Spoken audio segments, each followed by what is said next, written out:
Lintik ka talagang bata ka. Bakit ba ang tamad-tamad mong utusan, ha? Hindi ka gumaya kay Kaloy. Kanina pang nakabangon sa higaan.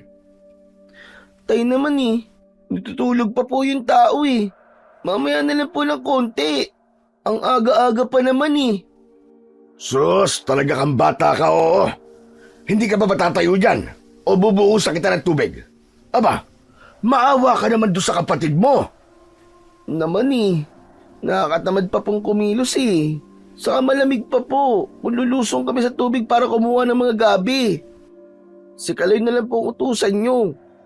Bakit ba naman kasi kailangan pa namin magtrabaho Hindi na nga naibibigay yung mga gusto namin Uubligayin pa kami magtrabaho. Ano? Ano sabi mo? May binubulong ka? Wala po. Sige na, kumilos ka na. At kanina pa nakaalis sa kapatid mo. Ikaw na lang ang hinihintay. Ikaw talaga kahit kailan wala kang panama sa kapatid mo.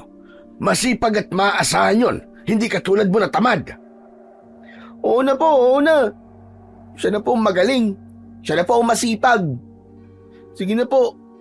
Matutulog na po ulit ako. Susunod na lang po ako sa kanya. Abat litik na bata ito Hindi ka ba talaga tatayo riyan? Tanya, tama na yan. Hindi na lamang kayo nag-aaway na mag-ama. Ano bang pinagtatalunan nyo? Itong anak mo Alas 9 na ng umaga nakahiga pa rin. Si Kaloy, kanina pa nakaalis. Mamaya lang magdadala na siya sa palengke ng mga gulay. Pero tong anak mo, naturingang malaki ang katawan, napakatamad. Walang mararating sa buhay ito kapag hinayaan nating lumaking tamad ang batang ito. Ano po bang problema nyo? Makakatulog ba ako ng maayos niyan ang ingay-ingay nyo? Bakit hindi na lang po kayong pumunta ron? Total responsibilidad nyo naman po yun Nabuhayin po kami. Abat, ilang beses ko man sasabihin sa'yo na may sakit nga ang nanay mo. Ako naman ay mataas ang presyon palagi. Gusto bang maulila kagad kayo? Yun naman po pala Mataas po ang presyon nyo bakit nagagalit po kayo? Ano pa yan? Ano bang klase mga magulang kayo? Nagpapahinga ang tao, ingay-ingay nyo. Nakakainis. Isang malakas na sampal ang dumapo sa pisngi ng may 11 taong gulang na si Ronnie. Hindi niya inaasahan na bigla siyang sasaktan ni Aling Mela. Ni minsan ay hindi niya naranasang masaktan siya ng kanyang ina. Sapu-sapu niya ang kanyang pisngi. Nang tignan niya ang kanyang ina, namumula ito sa galit habang nanginginig ang kamay na nakaduro sa kanyang muka. Sumusobra ka na Bastos ka! Nay, bakit niyo naman po ako sinampal? At tinatanong mo pa? Visit na to? Nangangano po ka nga sa amin ng tatay mo. Pero kung sagot-sagutin mo naman kami, halos mawalan ka na ng respeto. Hindi mo na iginalang yung ama. Matagal na ako nagtitiis sa ugali mo Pero wala ka pa rin karapatang sagot-sagutin ang ganyan ng tatay mo. Kami pa rin ang mga magulang mo. Tandaan mo yan. Mela, tama na. Akala ko ba ako ang pinipigilan mo kanina? Bakit naman sinaktan mo kagad si Ronnie? Bitiwan mo kamay ko, Tonyo. Gusto ko ipamuka sa batang ito. Hindi sa lahat ng oras ay pababayaan natin siya sa ugali niya. Anak lang natin siya at wala siyang naitutulong sa atin. Kaya wag siya magmalaki. Huminahon ka muna. Baka mamaya kumapano ka niyan Pabayaan mo ako, Tonyo. Kahit na mahirap lang tayo, wala pa rin siyang karapatang pagsalitaan tayo ng ganyan. Anak lang natin siya. Alam niya kung gaano tayo naghirap. Maigapang lang silang dalawa magkapatid para mabuhay sila. Pagkatapos ay ganyan ang sasabihin niya. Ngayon lang naman siya magtatrabaho para sa atin Pero kung umasta siya, daig pa niya nagpapakain sa atin ng matagal. Masakit sa isang magulang ang marinig ang kanyang mga sinabi. Hindi ko matatanggap yon. Nanay. Nako, huwag mo akong tatawagin nanay. Dahil ayoko nang marinig pa yan sa bibig mo. Hindi mo alam kung ano ang isinakripisyo namin ng tatay mo para mabuhay lang kayo magkapatid. Para gumaling ka noon sa sakit mo sa baga. Pagkatapos ngayon matigas na ang buto mo, aasta ka ng ganyan. Wala kang silbi. Teka, Mela, sandali lang. Saan ka pupunta? May lagnat ka pa.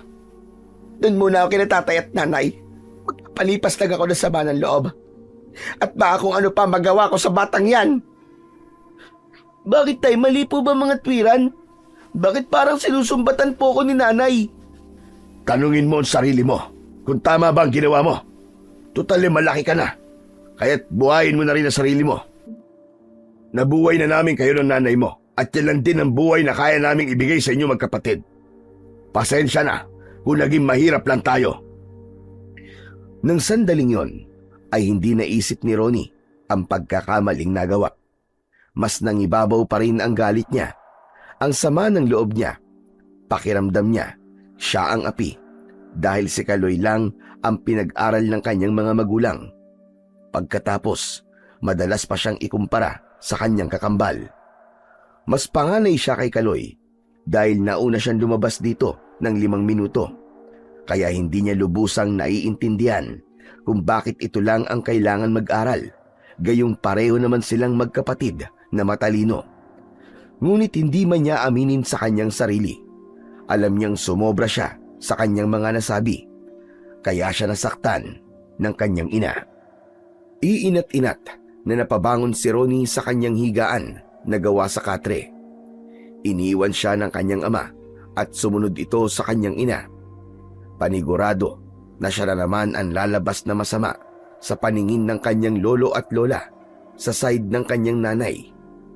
Kaya sa uli ay kakausapin na naman siya ng mga ito at kukurutin sa singit ng masungit niyang lola. Susunod siya kay Kaloy sa taniman ng gabi. Wala na rin naman siyang magagawa dahil hindi na rin siya dadalawin ng antok. Sa lakas ba naman ng sampal ng kanyang ina, pati kaluluwa niya ay talagang nagising. Si Kaloy naman ang pag-iinitan niya ngayon dahil napagalitan na naman siya ng kanyang mga magulang nang dahil sa kanyang kakambal. Pagdating niya roon ay abala ito sa pamimitas ng mga tangkay ng gabi. Kaya't para mang-asar, patalon siyang lumukso sa tubig at tumalsik naman ang putik sa mukha ng kanyang kapatid. Kuya, bakit ka ba tumalon? Nahulog tuloy yung kutsilyo ko. Ikaw naman talaga, oh.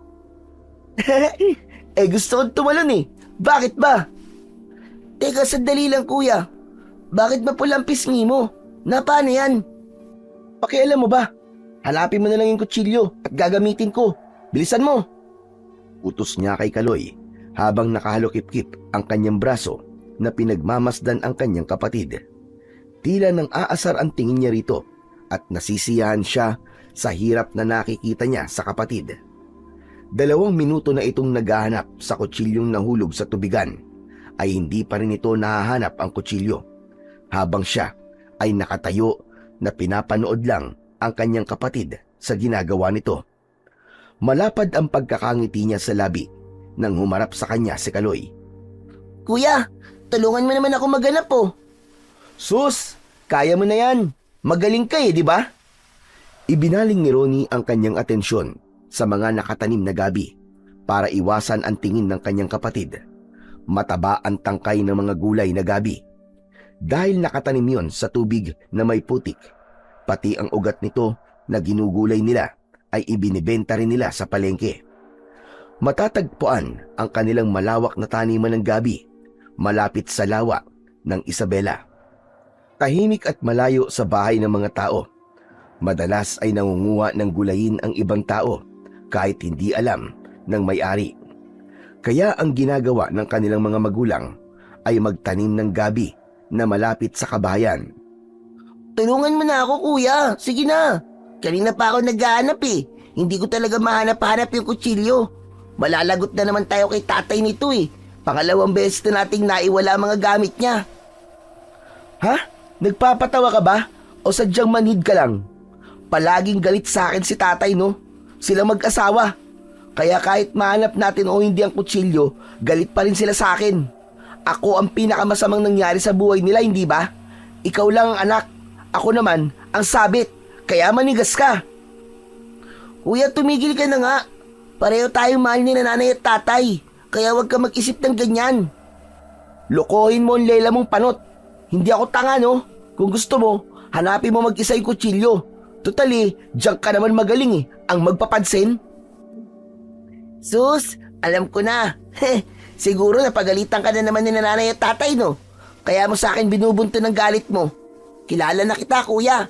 Huwag ka na magpalusot. Ano, tama ako, no? Abat, hindi ah. Masyado ka naman yatang nagmamagaling yan. Kahit itanggi mo pa, kuya. Alam ko na ang mapula mong pisngi ay dahil sa sampal ni nanay o di kaya ni tatay. Sinabi na nila yan kagabi. Narinig ko. Hindi na rin nila kayang matagalan ng ugali mo. Saka, nagtuturoan silang dalawa kung kanino ka raw ba nagmana. Siyempre, walang umamin sa kanila. Dahil nga, hindi naman daw ganyan ang ugali nila eh. Masama at walang modo. Tumigil ka na ha. Nakakapikon ka na. O bakit ka mapipikon? Akala ko ba ikaw yun ang aasar kanina? Mukha yatang tama ang hula ko ah. Sabi ng hindi eh. Baka suntukin ko na yung bibig mo. Kaya tumigil ka na dyan kung ayaw mo samain. Ganyan ka naman eh, kapag pikon. Pikon, pikon, pikon! Be, be! Hindi na napigilan pa ni Ronnie ang inis kay Kaloy. Lahat ng sinabi nito ay totoo at hindi niya yon matanggap.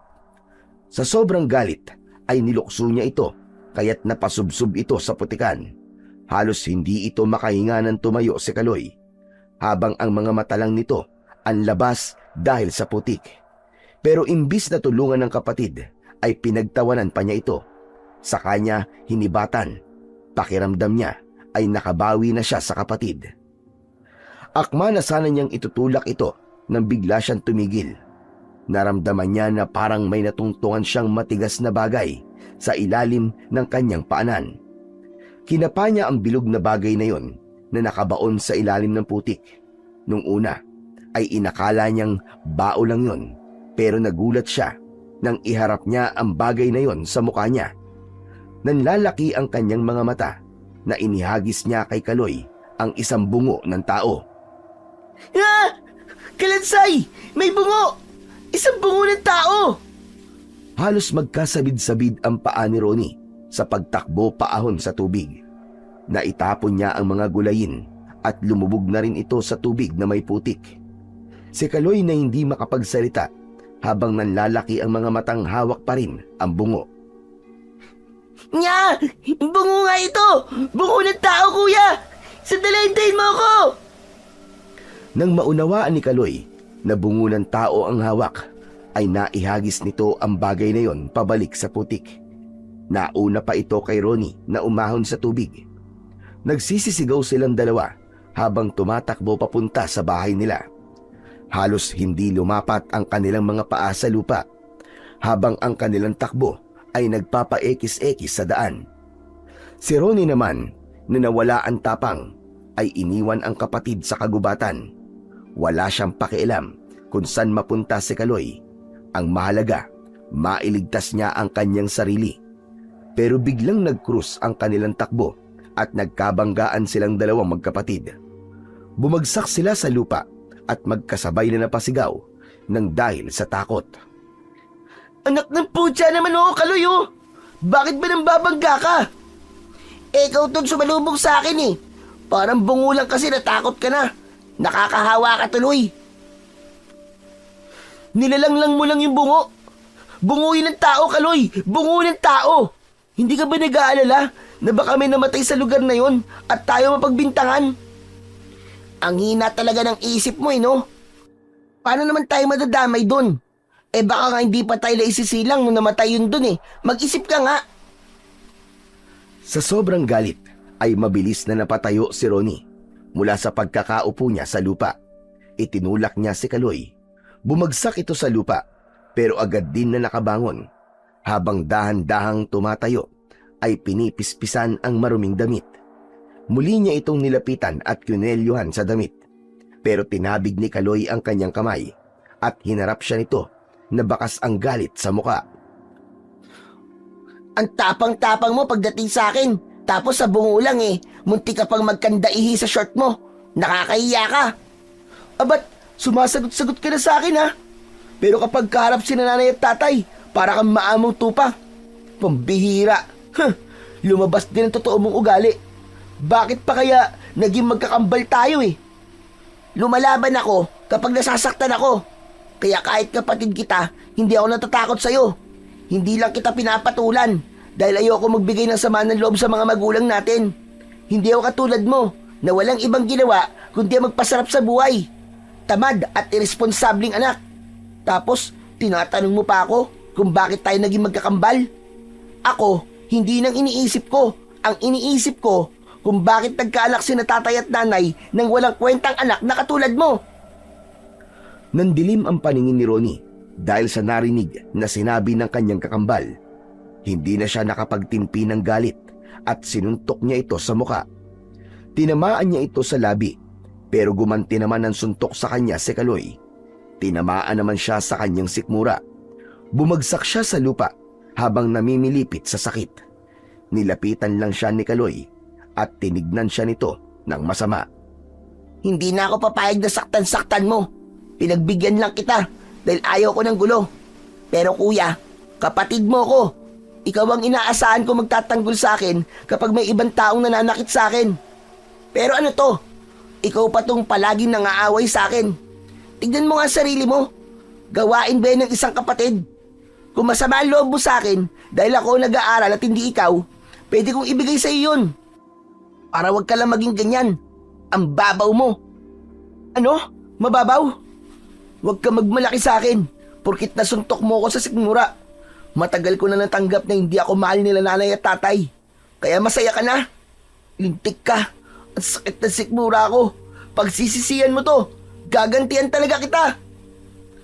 Matagal na ako nagsisisi. Pinagsisisihan ko na ikaw ang naging kapatid ko. Pinagsisisihan kong sila ang mga naging magulang ko. Mabuti ka pa nga. Wala kang alam. Pero ako, habang buhay akong nabubuhay sa pagsisisi. Araw-araw tuwing kumakain ako, pakiramdam ko, ako ang pinakamasamang tao sa balat ng lupa. Kahit wala ka pa sa kalahatian ng nararamdaman kong sakit kumpara sa paghihirap ng kalooban ko. Pigilan mo na ang kalokohan mo. Kung di ko pa alam na masaya ka sa buhay mo ngayon. Masaya ka lang sasaktan ako. Kaya huwag ka lang magpanggap dyan na parang ikaw lang ang nahihirapan. Hindi mo ako mauuto. Kuya, maraming beses ko nang sinabi sa sarili ko na sana mabuhay ako na katulad mo. Walang alam at walang bigat na pinagdaraanan sa buhay. Pero hindi mo nakikita yon dahil manhid ka. Manhid ka! Nang mawala ang sakit ng kanyang sikmura, ay napatayo siya at lumapit dito.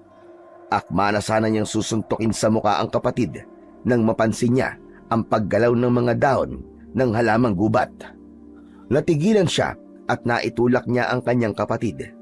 Inilinga niya ang kanyang paningin sa paligid, kaya't nagtaka na rin si Kaloy. Bakit?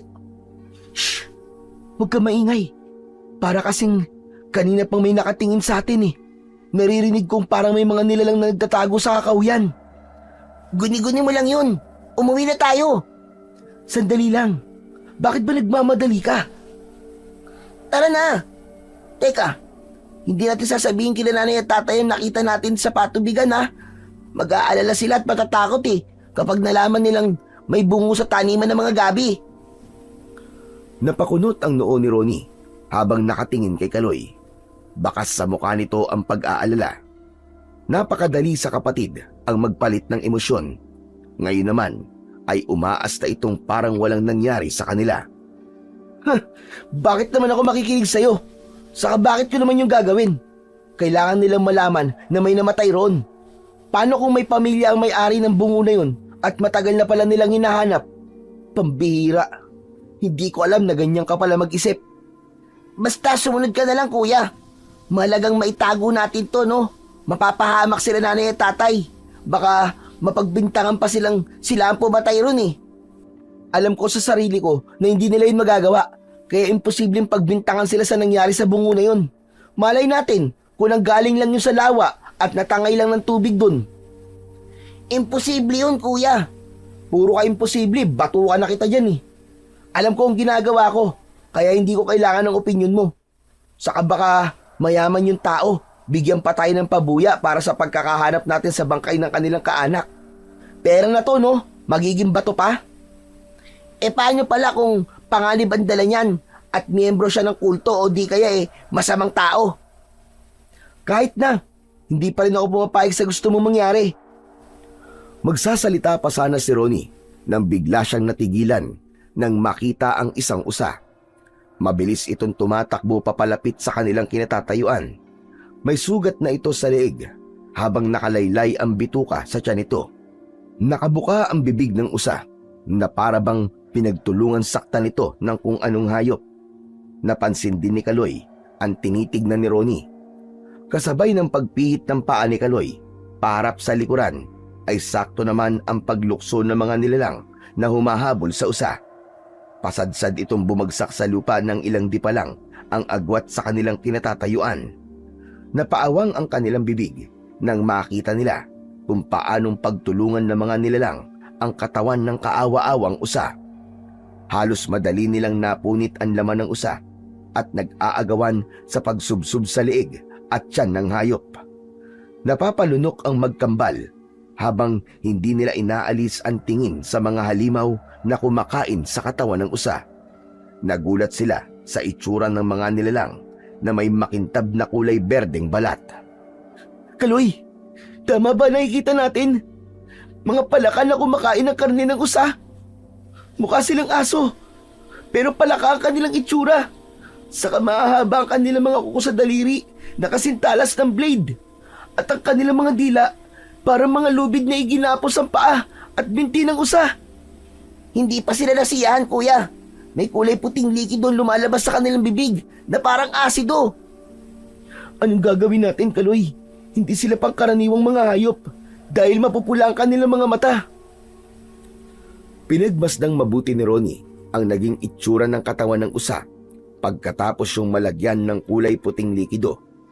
Natira ang buto ng kaawa-awang usa hanggang sa magkulay itim yun. Takot na takot si Ronnie na napasulyap sa kinatatayuan ni Kaloy. Dahan-dahan silang humahakbang paatras sa daan at kung magkakaroon sila ng pagkakataon ay kagad silang tatakbo at tatakas. Kaya lang ay hindi yun ang nangyari dahil sa huling paghakbang ni Kaloy paatras ay natapakan ito ang malutong na kahoy ng santol. Kaya naman tumigil ang apat na nilalang sa ginagawa at sabay-sabay na napatingin sa kanilang gawi. Ngumisi ang mga ito na nagpalitaw sa malalagari nitong mga ngipin. Tumutulo ang malapot itong laway sa bibig at napatayo ng tuwid. Kasing taas nila ito at agad na umangil na parang tunog ng palaka. Kuya, nakita nila tayo! Kasalanan mo kasi ito eh. Kahit kailan talaga pahamak ka. Kuya, palapit na sila sa atin. Anong gagawin natin? Kailangan pa bang itanong yan? Eh di tumakbo na! Pagkasabi nun ni Ronnie ay mabilis siyang tumakbo sa kabilang direksyon. Nagkahiwalay silang dalawang magkapatid. Dala ng takot ay hindi na naisip pa ni Ronnie kung saan napunta si Kaloy. Abot langit ang dasal niya na sana ay walang nangyaring masama sa kanyang kakambal. Mabuti na lang at tanghali na mga oras na yon, kaya hindi malabong mangyari na baka meron silang makitang ibang tao na pwede nilang mahingian ng tulong. Tulong! Tulungan niyo po ako! Walang tigil sa kakasigaw si Ronnie. Mas lalo niyang nilakihan ng akbang ng kanyang mga paa nang mapansin niyang hinahabol pa rin siya ng mga nilalang na may nakakatakot na itsura. Sa bilis tumakbo ng mga halimaw ay naramdaman niya ang pagkapit ng dila nito sa kanyang bewang. Naramdaman niya ang mainit na bagay sa kanyang balat at dala ng kanyang takot ay napasubsob siya sa masukal na lupa. Patihaya siyang nahiga sa tuyong mga dahon nang makita ang nilalang na dahan-dahang lumalapit sa kanya. Wag! Wag ka lalapit! Halimaw ka! Layuan mo ako! Umalis ka sa harap ko! Aray! At sakit! Alisin mo ang dila mo sa bewang ko! Imbis na tumigil ang nilalang sa paglapit, ay mas lalong naramdaman pa ni Ronnie ang paghigpit ng dila nito sa kanyang bewang. Mainit yon na unti-unting pumapaso sa kanyang balat. Pilit niyang tanggalin ang pagkakagapos ng dila nito sa kanyang bewang. Pero nalapitan na siya kagad ng nilalang na yon. Naamoy niya ang amoy kanal nitong bibig. Susuka na sana ito ng kulay puting likido para tunawin ang katawan niya nang bigla niyang nahawakan ang matigas na kahoy sa kanyang tabi. Dinampot niya yon at ubod lakas niyang itinarak yon sa nakabukang bibig ng nilalang. Ito sa'yo! Halimaw ka! Natanggal ang pagkakapulupot ng dila nito sa kanyang bewang. Napasigaw ito ng dahil sa labis na sakit. Kitang-kita niya na bumaon ang kahoy sa bibig nito at lumabas ang dugo sa ilong at bunganga ng halimaw. Nagkikikisay ang nilalang nang bumagsak ito sa lupa. Ang kulay pula nitong mga mata ay naging kulay itim, indikasyon na napatay niya ang halimaw. Mabilis na umalis si Ronnie sa lugar na yon para hanapin ang kanyang kakambal na si Kaloy. Pero kahit na anong gawin niya, ay hindi niya na nakita ang kanyang kapatid. Para siyang mababaliw sa paghahanap dahil sa labis na pag-aalala. Bumagsak ang kanyang luha sa mga mata. Ilang beses pa niyang iginala ang kanyang paningin sa kakahuyan, pero wala talaga siyang nakitang bakas ng paa ng kanyang kapatid. Kaloy! Kaloy, nasan ka? Kaloy! Diyos ko, ang kapatid ko! Kaloy! Kaloy, nasan ka? Nangihinang napaupo si Ronnie sa gilid ng lawa ng Isabela. Yun ang pinakamaliit na lawa na malapit sa kanilang mga patanimang gulay na gabi. Sa kabila naman ay taniman ng kangkong. Muli siyang napatayo at gano'n na lang ang paninigas ng kanyang tuhod nang makita ang apat na nilalang na nakatayo sa kanyang harapan. Napaatras siya ng hakbang at hindi makapagsalita. Ni walang lumalabas na boses sa kanyang lalamunan nang dahil sa labis na takot.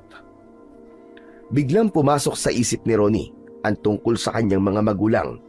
Ngayon niya lang naisip na bigla siyang natakot mamatay nang hindi niya man lang nasasabi sa kanyang mga magulang ang paghingi ng tawad sa mga ito. Bigla siyang natauhan sa kanyang mga nagawang pagkakamali. Tangka na sanang tatakbo papalayo si Ronnie nang bigla siyang kinalmot ng nilalang sa kanyang dibdib. Ramdam na ramdam niya ang pagguhit ng hapdi mula sa kanyang sugat, kasabay ng pag-agos ng mainit na likido sa kanyang dibdib. Bumagsak siya sa lupa. Bigla niyang naisip na baka mangyari din sa kanya ang nangyari dun sa usa. Wag! Lumayo kayo! Huwag kayo lalapit! Wag! Tulong! Tulungan niyo ako!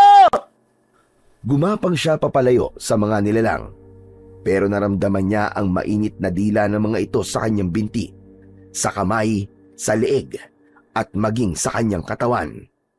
Tila hinihila siya ng mga ito papalapit sa tubig ng lawa.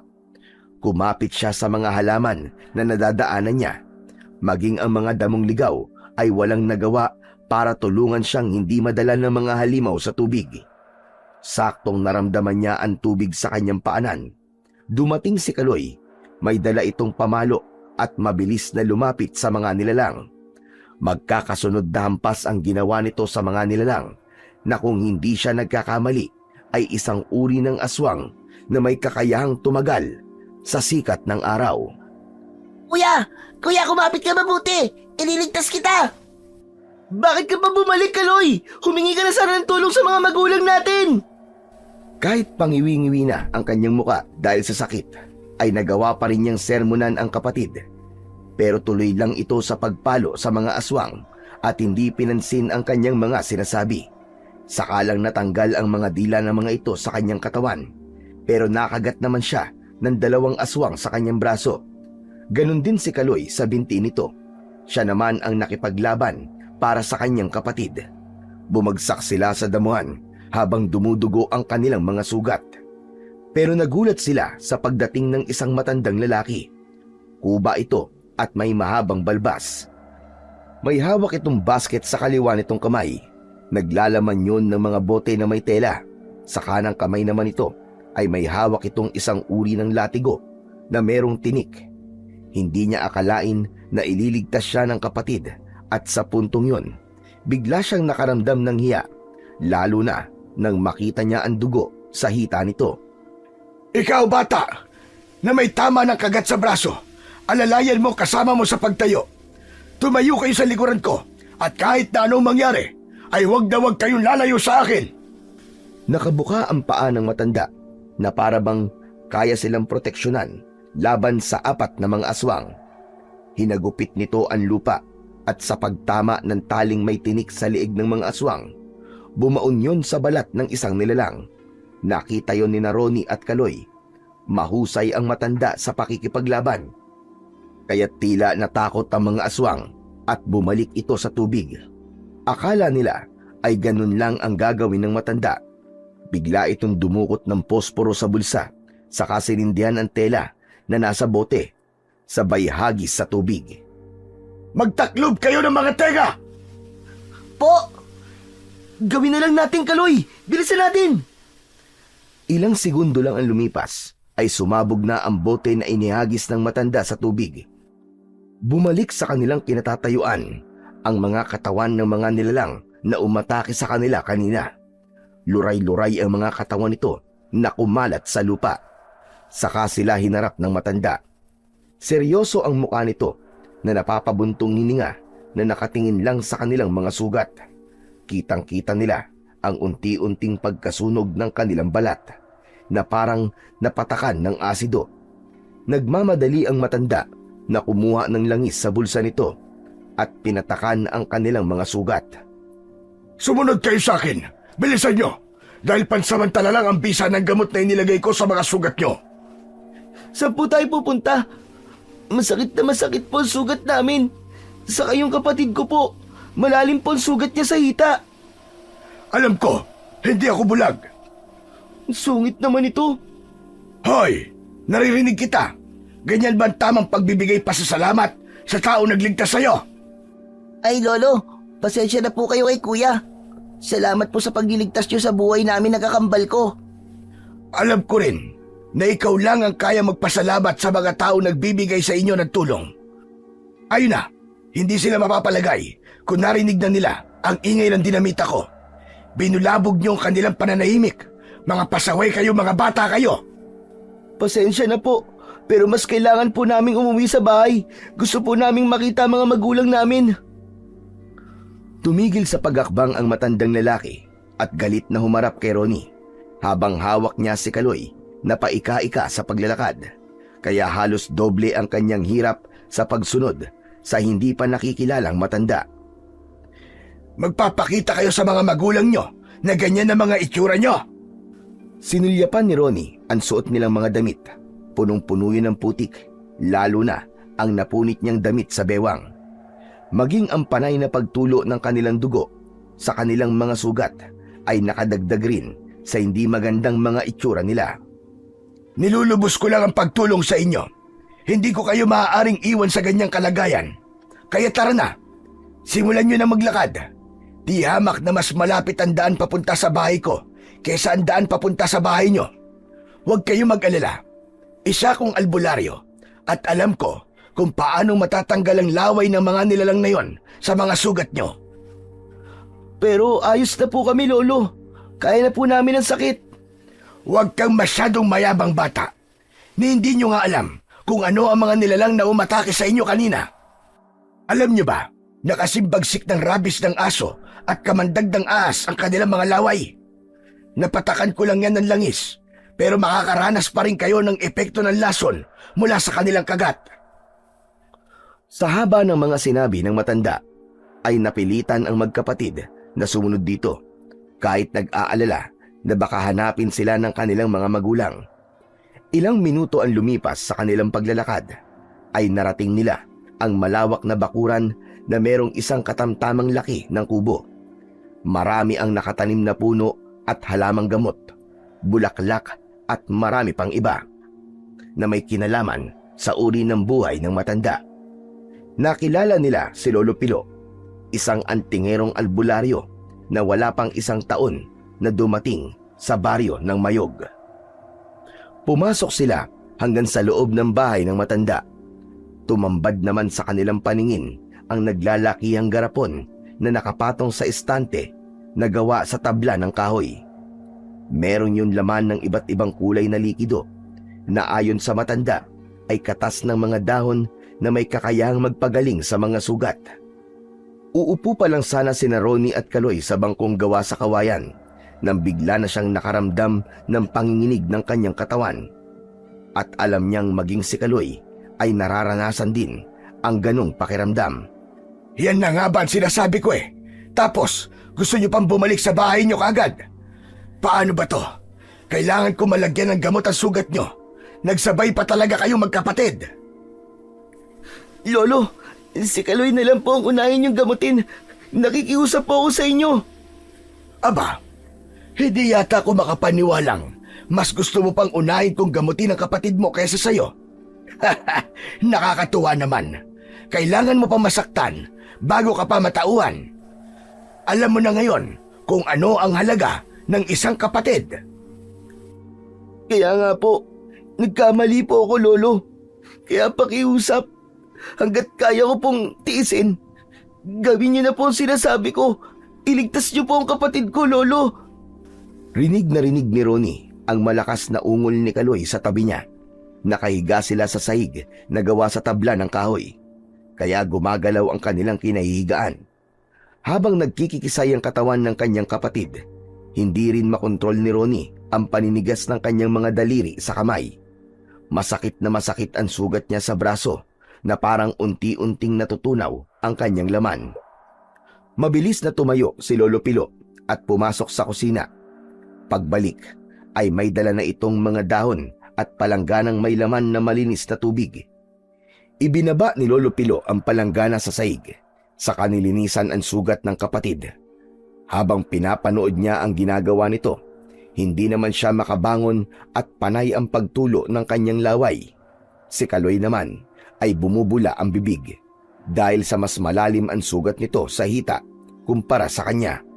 At dahil doon, sinisisi niya ang kanyang sarili dahil napahamak si Kaloy sa pagliligtas sa kanya.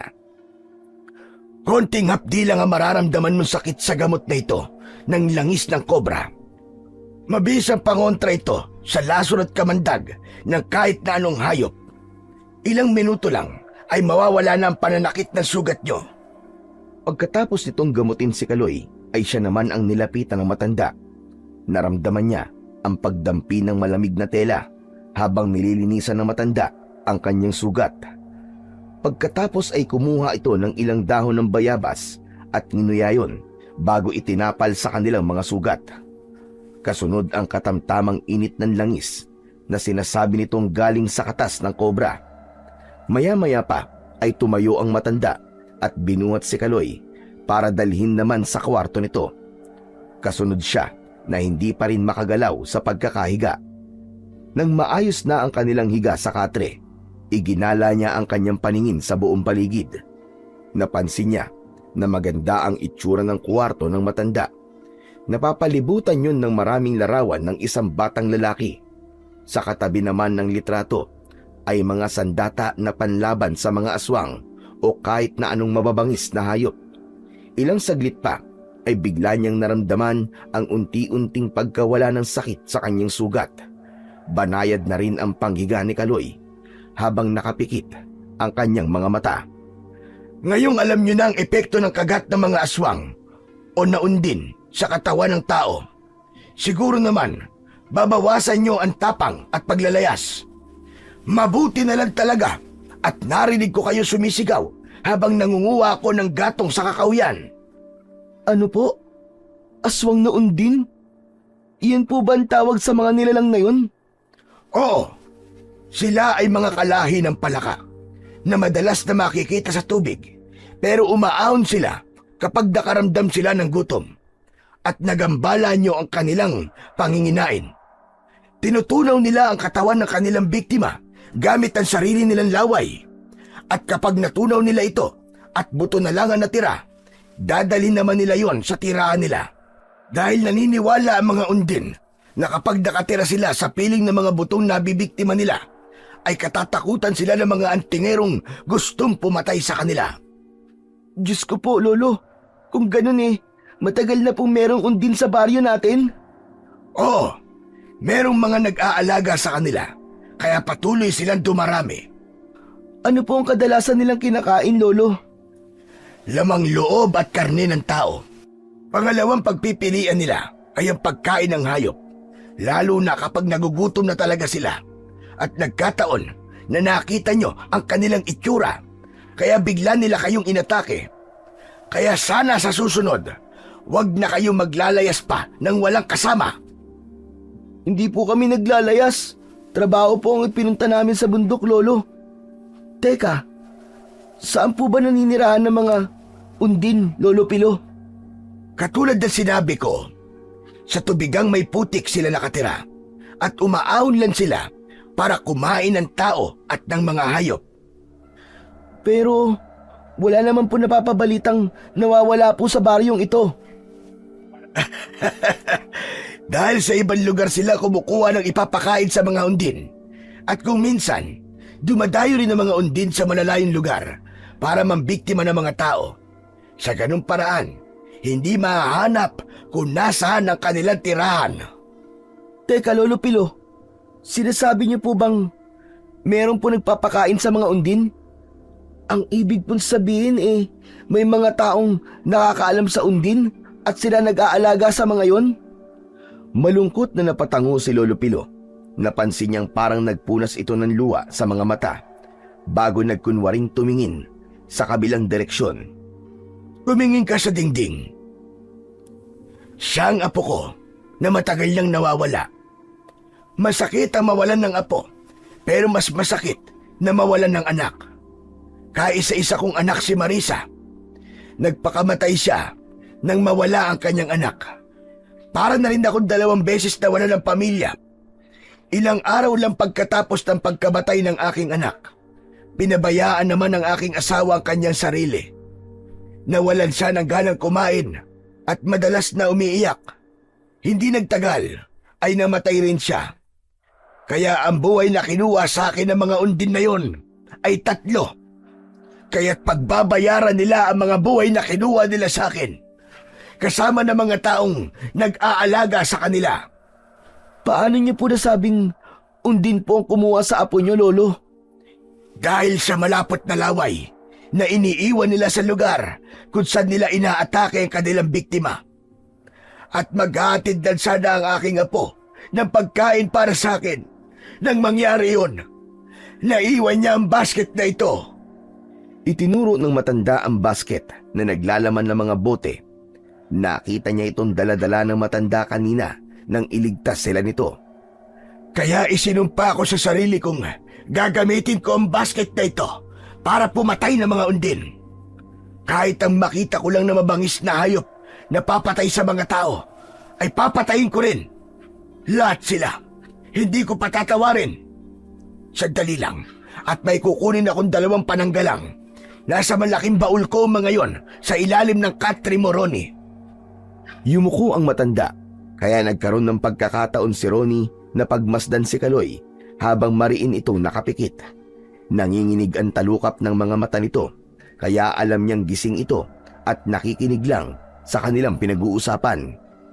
Tumulo ang luha nito sa mga mata na hindi naman niya alam kung para saan yun. Maya-maya pa ay tumayo ang matanda. Buhat nito ang kulay itim na baul na barnisado. Sa takip nito ay merong nakaukit na paru-paro. Bumangon siya at pinagmasdan niya ang baul ng matanda. Malapad yon na halos kasing lapad ng lamesang nasa tabi niya. Ano pong kukunin niyo sa loob ng baul, Lolo Pilo? Naalala ko sa inyo ang nawawala kong apo. Kaya gusto kong ibigay sa inyong 2 magkapatid ang aking iniingatang mutya. Bata pa lang kami ng asawa ko ay gamit na namin ito. Ito ang mutya ng dahon ng gabi. Maraming beses nang nagpalipat-lipat ang mutyang ito. At kayo ang nakikita kong maaaring humawak sa mutyang ito. Bakit po kaming 2, Lolo? Saka, bakit niyo po ibinibigay sa amin ang mutya ng dahon ng gabi? Dahil sa mga sugat nyo, hindi nila kayo titigilan hanggat hindi nila kayo napapatay. Hindi sila bumubuhay ng mga biktimang nakakatakas sa kanilang kamandag dahil iniiwasan nilang may makaalam sa kanilang lahi. Kaya nga sa ibang lugar sila kumukuha ng pagkain dahil iniingatan nilang mabisto sila ng mga tao at hayop lang ang kanilang mga pinapatay kapag malapit naman sa kanilang tirahan. Binuksan ng matanda ang takip ng baul at tumambad sa kanyang paningin ang malapad na dahon ng gabi na katulad ng kanilang itinitinda. Napapangiting napailing si Ronnie. Paano nila magagamit ang dahon ng gabi sa mga undin? Kung daliri pa lang niya ay kaya nang butasin ang dahon. Tila nauunawaan ng matanda ang dahilan ng pagkakangiti niya. Alam ko ang ngiti na yan. Huwag mong mamaliitin ang mutya ng gabi, Ronnie. Dahil ang kakayahan niyan ay baka ikagulat mo. Ano naman pong kakayahan ng isang dahon? Daliri ko nga lang pong itusok dyan butas na yan Bakit hindi mo subukan nang malaman mo? Sige, itusok mo ang daliri mo sa dahon. Matagal na pinagmasdan ni Ronnie ang kulay brown na dahon ng gabi. Halatang pinatuyo muna ito bago nilagyan ng tali na pwedeng pananggalang. Ang akala niya ay bakal lang ang pwedeng gamiting harang, pati pala ang dahon ng gabi. Itinusok niya ang kanyang daliri sa dahon at nanlaki ang kanyang mga mata nang hindi lumulubog ang kanyang daliri. Hindi yun nabutas. Inulit pa niya yon ng ilang beses, ngunit matigas yun at kahit na anong gawin niya ay hindi niya masira ang dahon ng gabi. Napasulyap siya sa matanda na nakangiti na pinagmamasdan ang reaksyon ng kanyang muka. O ano? Ngayon mo sabihin na mahina ang dahon ng gabi. Kung makikita mo, isa lamang yung ordinaryong dahon, pero kaya niyang pumatay ng mga undin. Magagamit mo yung pananggalang sa kanilang laway. Sige, kunin mo at gamitin mong proteksyon yan sa inyong dalawa ni Kaloy. Magiging mabango na ang amoy nyo sa mga undin, kaya manganganib na ang buhay nyo. Palagi nila kayong susundan para atakin at patayin. Pero Lolo, ano pa po ba ang iba pang kakayahan ng mutya ng dahon ng gabi? Hindi kayo basta-bastang tatamaan ng malaasido nitong laway. Maglilikha ng liwanag ang mutya na maaaring pumatay sa mga undin dahil masusunog sila sa liwanag nito. Lolo, ano naman po ang kahinaan ng mutya? Butit na itanong mo. Bawal silang gamitin kapag umuulan dahil humihila ito ng malakas na enerhiya mula sa kidlat at kapag kumulog ay masisira nito ang bisa ng mutya ng dahon ng gabi. Mawawasak ito at hindi na maaaring mapakinabangan pa. Kung may pananggalang po, baka po merong magagamit po na sandata. Tumango si Lolo Pilo at muling dumukot sa loob ng baul. Kinuha nito ang katulad ng sandatang ginamit nito nang iligtas sila. Isang latigo na ang tali ay punong-puno ng mga tinik. Isa itong latigo na merong mga tinik na may lason ng kasimbagsik ng kamandag ng kobra. Kapag bumaon ang tinik sa katawan ng mga aswang na undin, masusunog sila. At kung masusugatan naman, ay hindi na yun maghihilom pa kahit na kailan. Pero kapag may sugat at nakabalik sila sa tubig, doon lang mawawala ang sakit ng kanilang sugat, pero hindi mawawala ang marka ng latigo. Kung ganun, yun po palang epekto ng sandata mula sa latigo. Tama ka. At ikaw, Ronnie, ang gagamit ng latigo. At si Kaloy naman ang sabote ng dinamita. Ano naman po mga yan, Lolo? Inginuso ni Ronnie ang kanyang bibig sa hawak na bote ng matanda. Nakita niya rin yun sa basket na dala ni Lolo Pilo. Para na silang sasabak sa gera sa mga sandatang ipinapakita ng matanda sa kanya. Pero mabuti na yon kesa naman pagpiestahan ang kanilang katawan ng mga aswang na undin.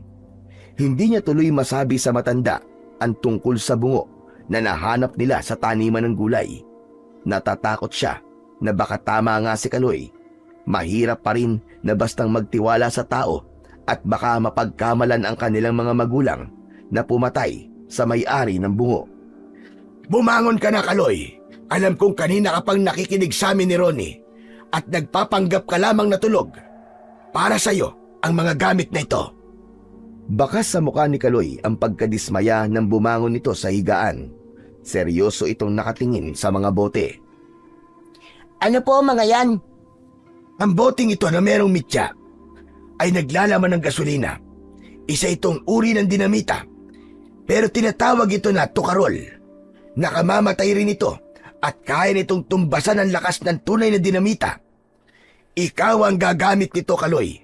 Pagkakataon mo na para makabawi. Hindi ko po yan tatanggapin. Ayoko pong pumatay, lalo na po ng mga undin. Sa iba na lamang po niyo ibigay yan. Hindi po ako interesado. Sinasabi mo bang wala kang gagawing paraan para maitama ang lahat? Napakunot ang noo na napatingin si Ronnie sa dalawang taong nag-uusap sa kanyang harapan. Pakiramdam niya ay matagal nang magkakilala ang dalawa at may pinag-uusapan ng mga ito na hindi niya alam. Paano ko po gagamitin ang mga sandatang yan, Lolo Pilo? Seryoso po ba talaga kayo?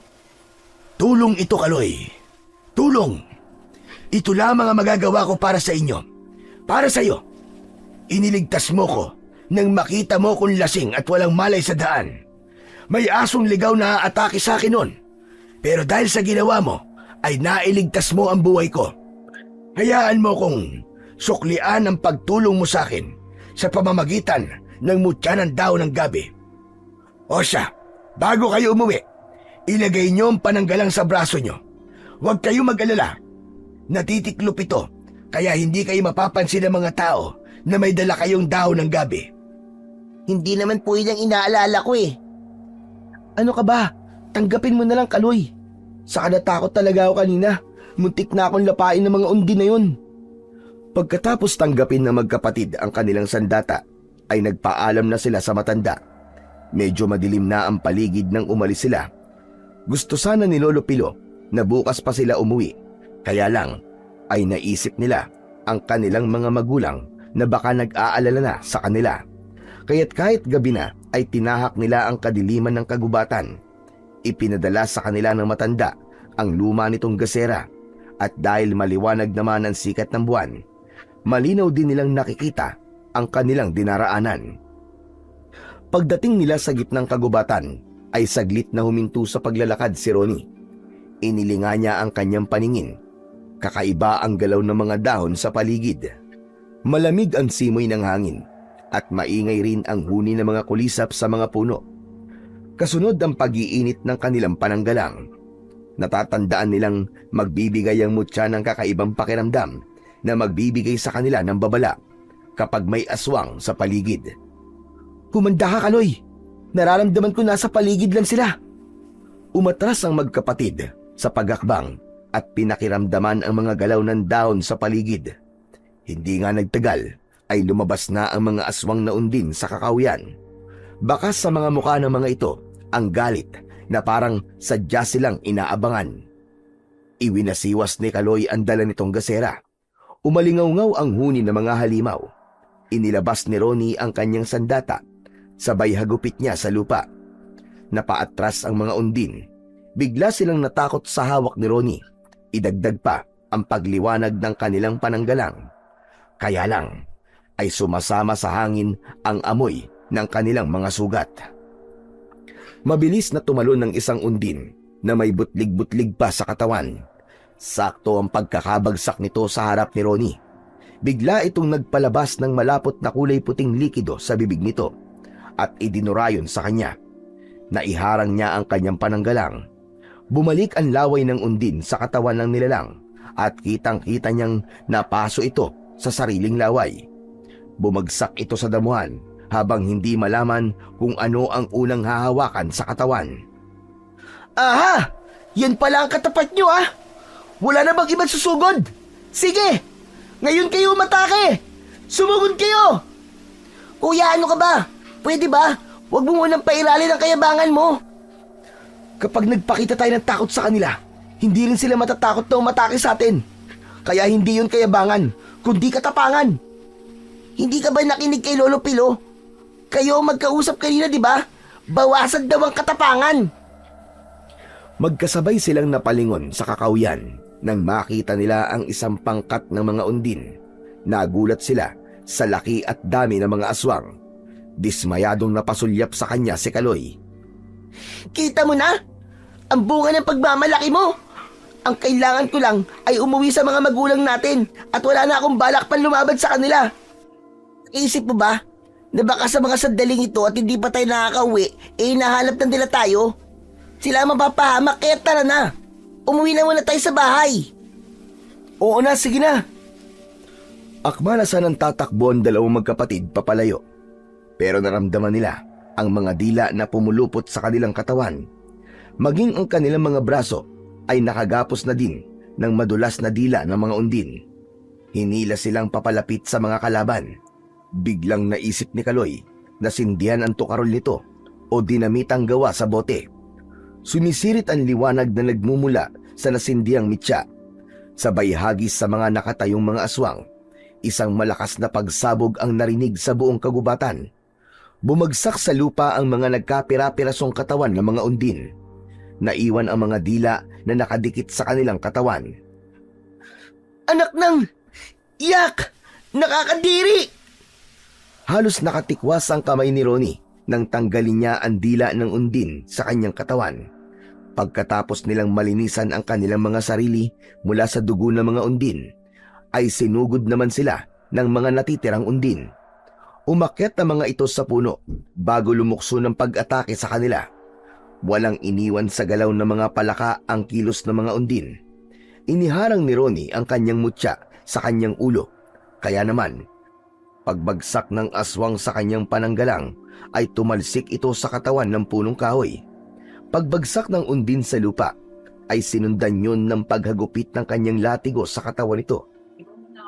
Umaon ang tinik at nagkikikisay ang undin dahil sa sakit hanggang sa masunog ito. Si Kaloy naman na nakikipaglaban sa mga halimaw ay mabilis na kumikilos papalapit sa mga undin. Panay ang sindi nito ng dinamita. Tama na, Kaloy! Baka maubusan ka ng dinamita! Itinuro na sa akin ni Lolo Pilo kung paano gumawa nito. Hindi na sana ako lalaban, pero nakikita kong balak na nila tayong patayin. Para silang mas lalo nagugutom sa amoy ng mga sugat natin. Tama, kaya tara na. Umalis na tayo sa lugar na to. Muling sumulyap sa paligid si Ronnie para siguraduhin wala nang natitirang mga undin sa kanilang paligid bago tuluyang nilisan ang lugar. Ilang minuto ang lumipas ng kanilang paglalakad. Mula sa kanilang kinaroroonan ay nakarinig naman sila ng sigawan ng mga tao. Mga sumisigaw na patayin ang mga mamamatay tao. Nanggagaling yun sa bahay nila. Nagkatinginan silang dalawa ni Kaloy. Bakas sa mukha nila ang pag-aalala at takot para sa nangyayari sa kanilang mga magulang. Kitang-kita nila ang malakas na liwanag ng apoy na nanggagaling sa sulo ng taong bayan. Nanginginig ang kanilang mga katawan na nagtago sila sa likod ng malaking puno. Nagpalipat-lipat sila sa mga puno ng kahoy para lang makalapit sa kanilang bahay. Napatayo si Kaloy nang makita nila ang mga nangyayari sa kanilang mga magulang. Anong ginagawa nila? Hindi ko alam, Kaloy. Tara, lapitan natin sila. Huwag, kuya. Maraming mga tao nagkakagulo. Kita mo, galit na galit sila sa mga magulang natin. Pero bakit kaya? Bakit pa kailangan nilang igapo sa mga magulang natin? Ewan ko, Kaloy. Hindi ko rin alam. Dahil magkasama tayo eh. Diyos ko, meron silang mga sugat sa katawan. Tignan mo. Ano bang ginagawa ng mga tao? Bakit sila ginanon? Nagtatanungan ang magkapatid dahil sa pagkalito. Ilang sandali pa ay narinig nila ang sinabi ng isang lalaking nakatayo sa gitna ng kanilang bakuran. Hinahanap sila ng mga ito. Siguro daw ay pinatay na sila ng kanilang mga magulang. Todo tanggi ang mag-asawa sa pagpapaliwanag. Hindi kami mamamatay tao. Wala kaming kasalanan. Naglayas lang ang mga anak namin, kaya't pakawalan nyo kami. Hindi mapakali si Ronnie habang naririnig nila ang boses ng kanilang mga magulang. Pero mas lalong umingay ang sigaw ng mga tao. Bakit iisipin ng mga tao na pinatay tayo ng sarili natin mga magulang? Pambihira! Dali, magpakita na tayo sa kanila. Baka saktan nila si nanay at tatay. Ano ba? Tumayo ka na dyan, Kaloy! Sandali lang, kuya. Pakinggan na muna natin ang ibig sabihin ng lalaki. Paano kung hinahanap lang nila tayo para saktan? Ano? Bakit naman nila gagawin yun? Magsasalita pa sana si Ronnie nang marinig nila ang sigawan uli ng mga tao. Nakita nilang marumi ang damit ng mga ito, parang lumusong sa putikan. Napabalik sa pinagtataguan si Ronnie nang makita nila ang usong-usong ng mga tao na kalansay at bungo. Nanlaki ang mga mata ni Ronnie nang makilala ang bungo na nakalagay sa duyan na sako. Sandali! Hindi ba ang bungo na yun ang dahilan kung bakit tayo biglang inatake ng mga undin? Oo nga kuya, tama nga ang kutob ko. Ibinintang nila kina nanay at tatay ang mga nangyari sa bungo. At magkasabay pa tayong nawala. Kaya iniisip ng mga tao na pinatay rin tayo ng mga magulang natin. Hinahanap tayo ng mga magulang natin, Kaloy. Siguro ay nagpatulong sila sa paghanap sa atin. Pagkatapos, inisip nilang baka nalunod tayo sa tubigan sa taniman ng gabi. At kuya, hindi nila sinasadyang makuha ang kalansay sa ilalim ng taniman ng mga gabi. Kaya inisip ng mga tao na sila nanay at tatay ay may gawa nun sa kalansay. Pumagitna ang katahimikan sa kanilang dalawa ni Kaloy, habang ang maririnig na lang ay ang sigaw ng mga tao. Muli nilang pinakinggan ang sigaw ng taong bayan, pati na ang paglatag ng kalansay sa harap ng nakaupong mag-asawa. Nang mga sandaling yon, ay gusto nilang lapitan ng mga ito para tulungan. Nang makita nila ang panggagalaiti ng pinuno ng mga tao, ay hindi na sila nakatiis. Lumapit na sila sa mga ito at gulat na gulat ang mag-asawa nang makita silang duguan at may mga putik sa damit. Nay! Tay! Ano po nangyayari dito? Kayong lahat! Anong ginawa niyo sa mga magulang namin? Mga anak! Ronnie! Kaloy! Bakit ngayon lang kayo? Saan ba kayo nanggaling? Narito na mga anak namin. Kaya wala kaming kasalanan sa mga binibintang nyo. Wala kaming alam sa mga buto na yan. Tama po ang mga magulang ko. Wala po silang kasalanan. Kaya sana po, pakawalan niyo na po sila. Nay, meron pong aswang na undin sa baryong ito. Inatake po kami ng mga halimaw na yun. Mabuti na lamang po at nailigtas po kami ni Lolo Pilo. Doon nila nalaman na kilala ng mga tao ang matandang albularyo, kaya nakita nila sa mga mata ng mga ito ang pagkapahiya sa ginawa sa kanilang mga magulang. Ang totoo po, ay ako ang una nakakita sa bungo. Wala pong kasalanan ng mga magulang namin. Dahil kung alam po nilang may namatay ron, bakit naman po nila kami papupuntahin doon? Nagkatinginan ang mga tao at ito na mismo ang nagtanggal ng tali sa kanilang mga magulang. Kaya lang, hindi pa man sila natatapos sa pagkakakalag sa tali, ay biglang umalingasaw ang mabahong amoy ng mga undin. Nagulat sila sa biglang pag-atake ng mga undin sa mga tao. Kanya-kanyang sigaw ang mga ito at hindi malaman kung saan tatakbo para tumakas. Nakita ni Ronnie kung paanong kinain ng kulay berding undin ang lalaking nagsasalita kanina. Panay din ang agupit ng kanyang latigo sa katawan ng mga halimaw, pero hindi lahat ng taong naroroon ay nailigtas nila. Dahil si Kaloy ay nakaprotekta sa kanilang mga magulang. Kinuha niya ang dinamita sa basket na dala ni Kaloy. Pagkatapos ay sinindihan niya ang tukarol at inihagis sa isang pangkat na abala sa pagkain sa mga biktima. Kaloy, ilayo mo sila nanay at tatay sa lugar na to. Susunod ako, bilisan mo! Anak, paano ka? Huwag niyo na po akong alalahanin. Ang mahalaga ay mailayo namin kayo. Marami ang mga undin at hindi sila mamimili ng papatayin. Mabilis na sumugod sa pag-atake si Ronnie sa mga aswang. Hindi niya hinintay ang iba pang sasabihin ng kanyang ama. Nakipaglaban siya sa mga undin. Lahat ng tamaan ng kanyang sandata ay umaangil na parang asong nasasaktan. Mas lalo siyang nagalit nang makita ang mga nagkalat na mga taong nasugatan nang dahil sa mga undin. Halos lahat ng mga nakakakita sa pakikipaglaban ni Ronnie ay humanga sa bata. Maya-maya pa ay si Kaloy naman ang gumalaw para labanan ang mas dumaraming bilang ng mga undin.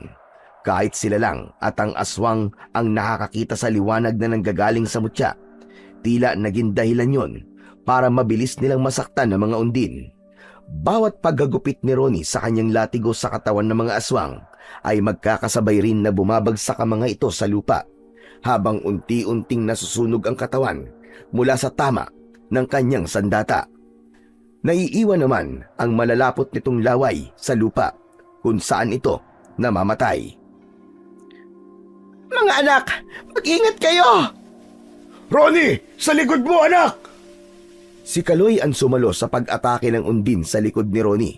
Doon niya nakita na bukod sa paggamit ng tukarol na dinamita ay magaling din ang kanyang kapatid pagdating sa pakikipaglaban gamit ang kamay at paa.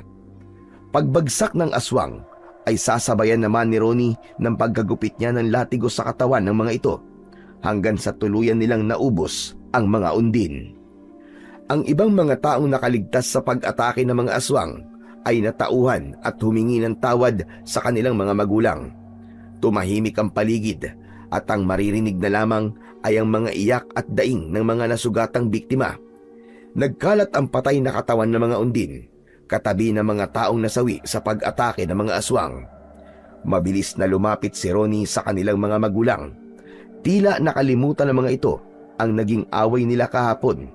Maigpit silang nagyakap ni Mang Tonyo at Aling Mela. Diyos ko, ang mga anak ko. Hindi ako makapaniwalang nagawa niyong lumaban sa mga undin. Kahit may mga sugat kayo sa katawan. Ang husay niyo mga anak. Paano niyo nagawa yon mga anak? Nay, tay, dahil po sa mutya ng dahon ng gabi, binigyan po kami ni Lolo Pilo ng pananggalang na gamit ang dahon. Patawarin niyo po ako sa mga nagawa kong kasalanan, Nay. Tay, pangako po, magbabago na po ako. Maigpit na yakap ang itinugon ni Aling Mela sa anak, habang si Kaloy naman ay tahimik na nakatayo sa likod ng kanilang mga magulang. Malalim ang iniisip nito habang nakatingin sa katawan ng mga naging biktima ng undin. Nang dahil sa mga nangyari ng gabing yon, kinabukasan ay kalat na ang balita tungkol sa mga aswang na undin. Nagkagulo ang mga tao at nalinis ng kanilang mga magulang ang mga pangalan ng mga ito. Napatunayang walang kasalanan ang mag-asawa sa bungong nakuha sa taniman ng kanilang gulayin. Hindi sila makapaniwala na ang bungong nakuha nila ay pag-aari ng apo ni Lolo Pilo. Nakita nila itong pumunta sa barangay habang nangihinang naglalakad papalapit sa nakalatag na kalansay sa banig na gawa sa abaka. Kinumpirma yun ng matanda dahil sa suot na damit ng kalansay, pati na ang anklet sa paa nito na gawa sa bunga ng lubigan. Diyos ko po! Ang apo ko! Patawarin mo ang lolo! Hindi kita dailigtas! Halos maiyak ang magkapatid dahil sa awa nila sa matanda. Niyakap nito ang buto at bungo ng apo habang humahagulgol sa pag-iyak. Awang-awa sila sa matanda, kaya naman hindi nakatiis si Ronnie nang lapitan niya ito at hinawakan sa balikat. Nakikiramay po kami sa inyo, Lolo Pilo. Kung hindi sana siya nakuha ng mga tao, wala kang balak na sabihin sa akin ang tungkol sa nakita mong bungo. Bakit, Ronnie? Balak niyo bang itago ang tungkol sa bungo ng apo ko? Napakunot ang noo ni Ronnie. Pinagmasdan niyang mabuti ang galit na anyo ng matanda at bigla niyang naramdaman ang bigat ng presensya nito sa bawat pagbitaw nito ng mga salita. Iba ang nararamdaman niya sa matanda, lalo na nang tumingin ito sa kanya habang yakap-yakap ang bungo ng apo nito. Nagkita tayo kagabi, hindi ba? Bakit wala kayong sinasabi sa bungon nakita niyo sa tubigan? Alam ko, nandun ang sagot sa matagal ko ng paghahanap sa aking apo. Patawarin niyo po ako kung di ko po kagad nasabi sa inyo, Lolo. Magulo po kasi ang isip namin nun at hindi po namin alam na mamasamain niyo po ang hindi namin pagsasabi po sa inyo. Masama lamang ang loob ko dahil hindi ninyo naisip na kung mananahimik lang kayo ay parang araw-araw ninyong pinapatay ang mga taong nag-aalala sa bungon nakuha nyo. Pero dahil sa mga nangyari, mas lalo lang ako nagkaroon ng hinala kung sino ang dapat na managot sa pagkamatay ng apo ko. Wala pong may kasalanan sa pagkamatay po ng apo niyo, Lolo. At ang mga undin lang po ang dapat nasisihin sa pagkamatay niya. Hindi sumagot si Lolo Pilo. Inayos ng matandaan lahat ng papel para madala ang apo. Inipon nito ang mga buto ng apo at binuhat yon papunta sa bahay nito sa gitnang kagubatan. Parang nakaramdam siya na meron din siyang pagkakasala na hindi naman tama na maramdaman niya. Dahil wala siyang kasalanan, pero dahil sa mga tingin na yon ng matanda sa kanya, ay hindi na nawala sa kanyang isip ang matinding pag-aalala sa nakita niyang galit sa mga mata ng matanda. Ilang araw ang lumipas pagkatapos ng mga nangyari. Nagsagawa ang punong barangay ng malawakang pagroronda sa baryo. Sanib puwersa, pati na sa kabilang baryo na madalas ay maraming naiuulat na mga taong nawawala. Hindi na rin sila nagkaroon ng balita pa kay Lolo Pilo pagkatapos itong bumalik sa baryo nito. Dahil sa nakitang galing ng kambal sa pakikipaglaban, naatasan ng dalawa na magbantay at sumama sa mga nagroronda na mahigpit namang tinutulan ng kanilang mga magulang. Hindi kami makapapayag, mga anak. Masyado mapanganib yun para sa inyo. Mahirap magtiwala sa mutyang ibinigay sa inyo ni Tatay Pilo. Basta, nakapagdesisyon na kami ng nanay nyo na ipadala na lamang kayo sa lola nyo sa Leyte. Po, bakit naman po, Tay? Ang ibig sabihin doon na po kami titira, tapos may iwan po kayo rito? Ayoko po. Anak, para rin naman sa inyo tong magkapatid, dahil hindi namin makakaya kung mapapahamak kayo. Kaloy, hindi ka ba magsasalita dyan? 3 araw ka na nananahimik dyan Papayag ka bang ipadala tayo ni nanay at tatay kay Lola sa Leyte? Ha? Anak nang, pambira ka naman, Kaloy. Bakit ka ba nagkakaganyan? Tama na yan, tama na. Sana'y maintindihan nyo, magkapatid, na nag-aalala lang kami mag-asawa sa kaligtasan nyo. Makinig naman kayo. Nag-aalala? Saan po? Sabay-sabay silang napalingon sa gawin ni Kaloy. Seryoso itong nakaupo sa bangko na gawa sa kawayan. Kakatapos lang nilang maghapunan nang buksan ang usapan tungkol sa pagpapadala sa kanila sa Leyte. Kaloy, bakit ka ba nagkakaganyan May problema ka ba? Sabihin mo nga. Sila nanay at tatay ang tinatanong ko, kuya. Nag-aalala kaming baka mapahamak kayo at balikan kayo ng mga aswang na undin. Yun lang po ba talaga ang totoong dahilan? Anak, ano bang klaseng tanong yan? Nagdududa ka ba sa pagmamahal namin ng nanay mo sa inyo?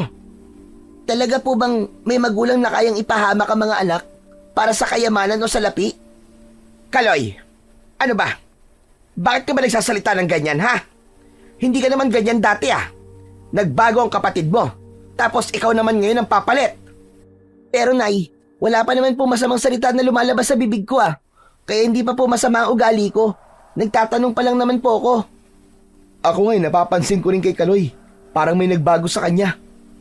Matagal silang tatlo na nakatitig sa seryosong mukha ni Kaloy habang nakatingin ito sa ibang direksyon. Ni ayaw nitong tumingin sa mukha ng kanilang mga magulang. Maging sa mukha ni Ronnie, bumundol ang kaba sa kanyang dibdib na ngayon niya lang nakitang nagkakaganon ang kapatid. Nasanay siya sa pagiging masiyahin at mahilig namang asar ni Kaloy. Pero ngayon, bakas sa mga mata nito ang lungkot at galit. Tungkol pa rin ba to kay Lolo Pilo, Kaloy?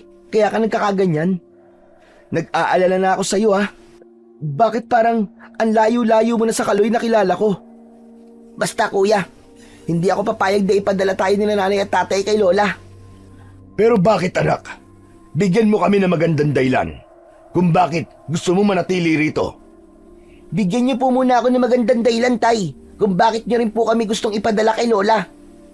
Sa puntong yon ay parang umatras ang dila ng kanilang ama. Bigla itong natigilan dahil kahit anong paliwanag ang sabihin nito kay Kaloy, ay parang naghahanap pa rin ang kanyang kapatid ng mas matibay na paliwanag kung bakit kailangan nilang mapalayo sa kanilang mga magulang. Ang ibig mo ba sabihin, Kaloy, ay mas pumapayag kayong sumama sa pagroronda sa mga tanod para puksain ang mga undin kaysa ang umalis para iligtas sa mga sarili nyo? Opo. At bakit hindi naman po kami sasama sa pagroronda? Marami na pong napapatay na tao ang mga undin. At saka, hindi mawala sa isip ko ang iyak at galit sa mga mata ni Lolo Pilo. Pakiramdam ko kasalanan ko na kami ang dahilan ng pagkamatay ng apo niya. Alam namin ang pinagdadaanan ng matandang yun. Bakit kailangan niya maranasan na mawalan ng pamilya? Samantalang ang mga undin na yon ay malayang nabubuhay at namiminsala ng mga tao. Para saan ang ginagawa ng mga aswang na yon? Kung si Mang Tonyo ang hindi makapagsalita kanina, ngayon naman ay ang kanilang ina. Parang bumigat ang dibdib ni Ronnie habang pinagmamasdan ang nakaupo pa rin na si Kaloy. Hindi na nga nagtanong pa ang kanilang mga magulang sa kanyang kapatid. Naghihintay sila sa pagdaan ng mga tanod. Pero dahil sa pinipigilan sila ng kanilang mga magulang, hindi sila nakaalis sa bahay. Kaya sa huli ay ipinasya ni Kaloy na mahiga na lang muna at ipagpaliban ang pagsama sa mga nagroronda. Naiwan si Ronnie na nagtataka sa ikinikilos ni Kaloy at sobra siyang nag-aalala para sa kanyang kakambal. Sina Aling Mela naman at Mang Tonyo ay nagkatinginan na may bakas din ng pag-aalala sa kanilang mga muka. Nay, Tay, matutulog na rin po ako ah. Sa palagay ko po, ay bukas na po kami sasama sa mga tanod. Kami pa rin ang masusunod. Iuuwi namin kayo sa probinsya. Sa ayaw nyo at sa hindi. Alam ni Ronnie na narinig din ni Kaloy ang mga sinabi ng kanilang ama. Dahil isang dingding lang naman ang nakapagitan sa kanilang kinaroroonan. Bumuntong hininga muna siya bago niya tinalikuran ang mga ito. Pagpasok niya sa kanilang kwarto ni Kaloy, nakita niya ang kanyang kakambal. Nakatayo ito sa harap ng bintana at nakatanaw sa madilim na bahagi ng kakahuyan. Tumikhim muna siya, kaya napalingon nito sa kanya. Alam kong meron kang hindi sinasabi sa akin, Kaloy. Ano ba yun? Wala to. Konsensya ko lang siguro to. Anong konsensya ang pinagsasabi mo? Ang konsensya ay nararamdaman lang ng tao kapag may itinatago siya at may napatay siya. Alin ba dun sa dalawa? Ramdam na ramdam ko ang emosyon sa boses mo kanina. Galit ka ba sa mga magulang natin? Bumuntong hininga si Kaloy at nagbago ng tayo sa gilid ng bintana. Saka napaikbi ng mahina. Dito niya nakita na parang ang bigat-bigat ng dinadala sa dibdib ng kanyang kapatid. Kaya inakbayan niya ito, saka kinausap. Kuya, hirap na akong magpanggap. Kaya nga naiingit ako sa iyo eh. Matagal ko na tong kinikimkim sa dibdib ko. Naiintindihan kita dahil baka nasasaktan ka pa rin sa sinabi sa atin ni Lolo Pilo. Pero magkapatid tayo, magkakambal. Pwede mo akong pagsabihan ng sama ng loob mo. Sige na. Hindi ito basta sama ng loob lang, kuya. At gusto kong humingi ng tawad. Ha? Ano ba kasi yun? Mamaya, pagsapit ng ating gabi, may pupuntahan tayo. Aalis tayo? Teka, hindi ba natin ipapaalam kina nanay at tatay ang binabalak mong gawin? Baka hanapin na naman nila tayo. Hindi, kuya. Siguro panahon na para malaman mo rin kung anong ipapakita ko sa iyo sa lugar na pupuntahan natin. Mas lalo siya nag-alala para sa kanyang kapatid. Lalo pa at halata ang panginginig sa boses ni Kaloy. Bakas din na matinding takot na parabang ang bigat-bigat ng pinagdadaanan nito. Lahat ng yon ay hindi niya nakita sa kapatid. Ngayon lang ito nagkaganito at doon siya mas lalong natatakot. Pasado hating gabi nang gisingin siya ni Kaloy. Hindi niya namalayang nakatulog na siya sa sahig sa gilid ng bintana. Inihanda ni Kaloy ang kanilang mga sandata, kaya alam niya kung saan sila pupunta. Para tayong sasabak sa digmaan ito ah. Oo, kuya. Inihanda ko na ang aking mutya ng dahon ng gabi, pati na ang latigo mo. At mga boting dadali natin papunta sa lugar na pagdadalang ko sa iyo. Papatayin natin ang lahat ng mga undin, kuya, bago sumapit ang ikalawang pagbilog ng buwan. Sinasabi mo bang susugod tayo sa kuta ng mga undin? Dun sa lawa, sa pataniman natin ng gulay. Sa tubigang taniman ng mga gabi, dun talaga ang kanilang tirahan. Palalabasin natin sila, saka natin sila papatayin. Magaan na mga hakbang ng paa na maingat na dumaan sa nakabukas na bintana ang magkapatid. Pagkatapos ay patakbo nilang tinakandaan papunta sa kanilang gulayan. Maliwanag din nilang nakikita ang daan dahil sa liwanag na nanggagaling sa buwan. Idagdag pa ang liwanag ng kanilang suot na mutya, kaya naging madali para sa kanila ang pagkilos. Pagdating nila sa taniman ng mga gabi ay nagulat sila sa dalawang taong nakatayo sa gilid ng taniman. Nagtago ang kambal sa katawan ng malaking puno ng langka at pinagmasdan nila ang ginagawa ng dalawang tao na nakatayo patalikod sa kanila. Halos manlaki ang mga mata ni Ronnie nang makilala kung sino ang mga nakatayo. Teka, sina nanay at tatay yun ah. Kaloy, anong ginagawa nila sa taniman ng gabi? Bakit sila nandito? Nandidilat ang kanyang mga mata nang lumingon siya sa kanyang kapatid. Hindi nagsalita si Kaloy. Sa halip, muli itong tumingin sa gawin ng kanilang mga magulang. Pigil ni Kaloy ang kamay ni Ronnie. Halata ang panlalamig sa kamay nito nang hinihintay nila ang magiging kilos ng kanilang mga magulang. Habang ang kanyang dibdib ay para ng binabayo ng martilyo dahil sa pag-aalala. Ito ba ang sinasabi mong ipapakita mo sa akin ha, Kaloy? Oo, kuya. Dahil kung sa akin mo to maririnig, ay alam kong hindi ka rin maniniwala. Kaya magandang ikaw na ang tumuklas sa lihim ng mga magulang natin. Pagmasdan mo sila, kuya, kung gaano sila kasama. Ano ba ang bagay na nasa loob ng sako na dala ni tatay, Kaloy? Hindi na nasagot ni Kaloy ang tanong niya dahil maliwanag pa sa sikat ng buwan kung ano ang laman ng kulay puting sako. Hinugot ng kanyang ama ang katawan ng walang buhay na batang lalaki. Parang kasing edad lamang nila ito sa kain nila pag sa damuhan. Umahon mula sa tubigan ng mga undin at nag-aagawan ng mga ito sa pagkain sa wala ng buhay na katawan ng bata. Napataklob ng palad sa sariling bibig si Ronnie. Nanlalaki ang kanyang mga mata na pinapanood ang pagkain ng mga aswang sa karne ng biktima. Habang ang kanilang mga magulang ay tila isinusubo pa sa mga ito ang karne ng bata. Matagal na silang ganyan, kuya. Kapalit na masagalang ani ng ating gulayin para ibenta sa palengke.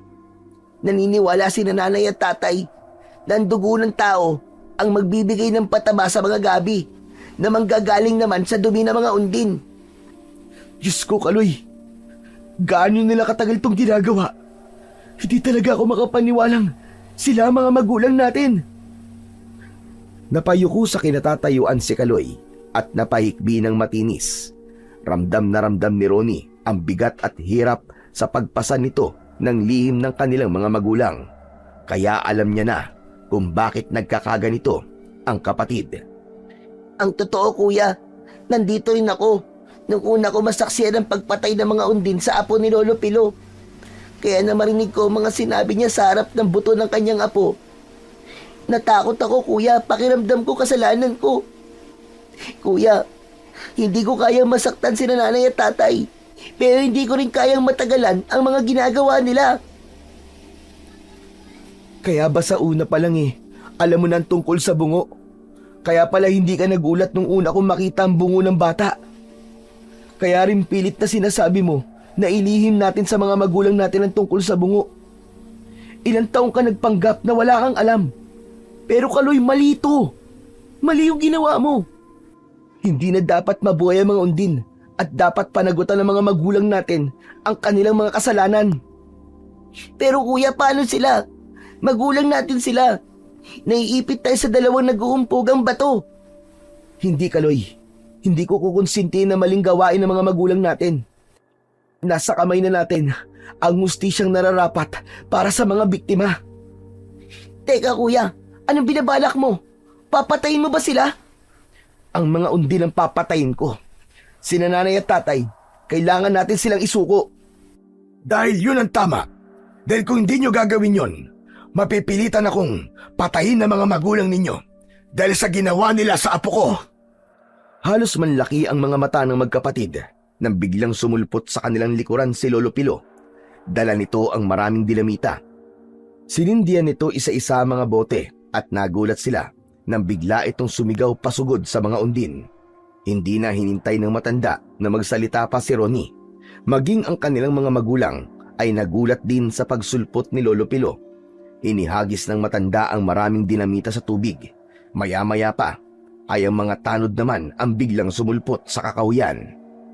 Ronnie! Kaloy! Mga anak! Nilampasan nilang dalawa ni Kaloy ang kanilang mga magulang. Pinabayaan nilang igapos sa mga ito ng mga tanod at dinala sa ligtas na lugar. Habang nagpupumiglas at nagsisisigaw, Wag! Mga anak! Huwag niyo sasaktan ang mga kapatid niyo! Nasisiraan na po kayo ng ulo. Halimaw ang mga undin na yan. Hindi namin sila kapatid. Uubusin namin sila at mamaya tayo magtutuos. Bitiwan niyo kami! Pakawalan niyo kami! Tuluyan na ngang nailayo ng mga tanod ang mag-asawa, habang sina Kaloy at Ronnie naman ay nakikipaglaban na sa mga undin. Ang ibang mga tanod ay nasugatan dahil sa mga ngipin at kuko ng mga undin. Si Lolo Pilu naman ay katulong ni Kaloy sa paghagis ng mga dinamita sa tubig. Kaya naman, dahil sa sunod-sunod na pagsabog, umahon na ang lahat ng mga undin sa tubig. Hindi ko inaasahan na ganito pala sila karami. Nagmistulang tubugan ng kalabaw ang taniman ng gabi. Nang magharap ang mga tanod at mga undin, magkakahawak kamay na lumaban ng magkapatid sa mga aswang at nagbitiw ng palad. Nang itaas nilang sabay ang kanilang pananggalang, lumiwanag ang buong paligid at napaso ang mga undin. Nasunog ang mga aswang na nakaahon sa tubig. Kanya-kanyang langoy pabalik sa tubigan, pero dahil sa dinamita, lumutang rin ang katawan ng mga ito. Kuya, sa likod mo! Paglingon ni Ronnie sa kanyang likuran, nakita niya ang pagsugod ng malaking undin. Mabilis itong nagpakawala ng malaasidong laway nito. Kaya lang, mabilis niyang naisalag ang kanyang pananggalang sa laway ng undin. Bumalik ang laway ng aswang sa mukha nito. Nasunog ang undin, kaya't nagkaroon siya ng pagkakataong hagupitin ito ng kanyang latigo. Galit na galit siyang pinatayon hanggang sa maputol niya ang ulo nito. Gayon din ang ginawa niya sa iba pa. Halos mga muy gasolina ang simoy ng hangin dahil sa dami ng dinamitang ginamit ni Lolo Pilo. Wala na! Patay na silang lahat! Wala na mga undin! Malalaso na sila sa gasolina na nagkalat sa tubig! Lolo Pilo! Lolo Pilo! Patawarin niyo po ako. Kung hindi ko po ipinagtapat sa inyo ang totoo. Nang dinala ko kayo sa bahay, hanggang sa pagkukunwari mong natutulog, Kaloy, alam kong ikaw ang mas nahihirapan sa ating dalawa. Dahil sangkot nga ang mga magulang mo rito. Pinakamahirap na kalaban ay ang konsensya ng isang taong may mabuting puso. At tama si Ronnie, kailangan harapin ng mga magulang nyo ang kanilang pagkakasala. Hindi ko po alam ang gagawin ko para lang mabawasan ang sakit na idinulot ng mga magulang ko sa inyo, Lolo Pilo. Nagawa yun ng mga magulang mo, Ronnie, dahil sa madalas mong paghahanap ng pera sa kanila. Sa kagustuhan nilang pareho kayong makapag-aral, kumapit sila sa pagiging masama para maibigay ang mga pangangailangan nyo. Kahit mali, matuto sana kayong makontento sa kahit na anong kayang ibigay ng mga magulang nyo. Ito ang dahilan kung bakit sa inyo ko ibinigay ang mutya para itama nyo ang pagkakamali ng mga magulang nyo nang hindi sila tuluyang mapahamak. Nakaalis na ang matanda, ay tulala pa rin ang magkapatid sa mga nakahandusay na katawan ng mga undin. Bago nila nilisan ang lugar na yon, hinarap nila ang kanilang mga magulang at ang mga ito mismo ang umamin sa kanilang mga naging pagkakasala. Pero dahil sangkot ang mga aswang at naging kasangkapan lang ang kanilang mga magulang, bilang parusa, pinalayas lang sila sa baryo at nangako na magbabagong buhay na. Matagal na panahon ang lumipas bago nila tuluyang napatawad ang kanilang mga magulang.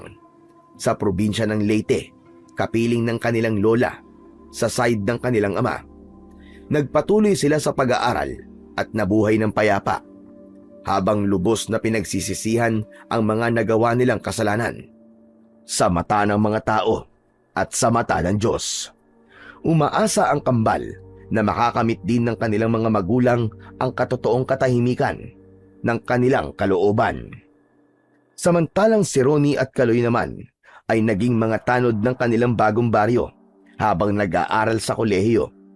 Pinagsasabay nila ang kanilang tungkulin sa ngalan ng mutya ng dahon ng gabi na ibinigay sa kanila ni Lolo Pilo upang protektahan ang kanilang sarili at ang mga tao na nangangailangan. Patunay lang ito na ang pagiging kontento sa buhay ay ang matibay na sandata laban sa hamon ng buhay.